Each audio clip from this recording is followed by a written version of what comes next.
I guess the good news was I felt good about my game. So even though it was a bad shot with bad planning and maybe some bad luck because the wind gusted or whatever, a double bogey doesn't help your score any, but it was easy to just slough off and get right back to business, and I made a couple birdies coming in. Right. Got back to where I was.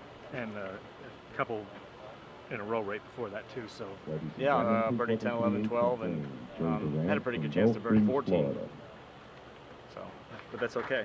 You're not going to make every single putt. If you do, you win by 15 shots. Right. Hey, big picture wise though, I know you're kind of going between tours here. Why this event? Well, finishing in the next 50 at tour school exempts me on the nationwide tour. I've been playing out of the past champion category, so if I would have just stuck to playing out of that category, I was going to have 6 weeks off. Okay. And I think they reshuffled my category from the nationwide tour pretty soon, and if I don't play, then I get reshuffled out, and I wouldn't have any entrants. Okay. So the goal is to get back in the top 125 and get on tour next year. Now, you can get there by finishing high on the nationwide too. So even though I'm only going to play these 2 events, and I've got to figure out just how it's all going to fall out. Right. If I can move up in my past champion category for the U.S. Open, that gives me pretty good access during the summer. So right. I'd like to have options, but if I can play well in these 2 events, I was hoping, missed the cut last week. That gives me another option. So, and then when I turn 48 in August, I'll be able to play also for the rest of the year. And I don't know how many events there are once I turn 48, but that's on the tour. That's an exemption. If you've been on the PGA Tour, if you're 48 and you're a PGA Tour player all time, like a past champion, right. That exempts you on the nationwide tour until you're 50. Oh, okay.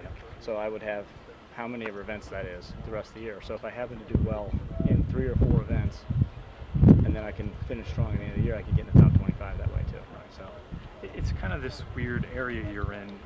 Like you said, almost turning 48. Is the Champions Tour or is that too far down the horizon? There are days when I get out of bed, I wish I was already 50, because I feel like it. But mentally, I've always wanted to just stay on the PGA Tour and stay competitive. That's why I train hard and practice hard. And,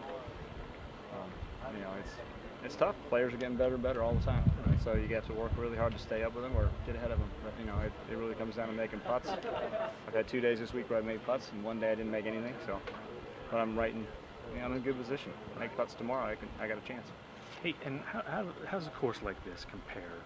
Are they close? Yeah, I'd have to play more than just 2 weeks, because I guess these are the 2 longest courses, maybe all year on the nationwide, from what I hear.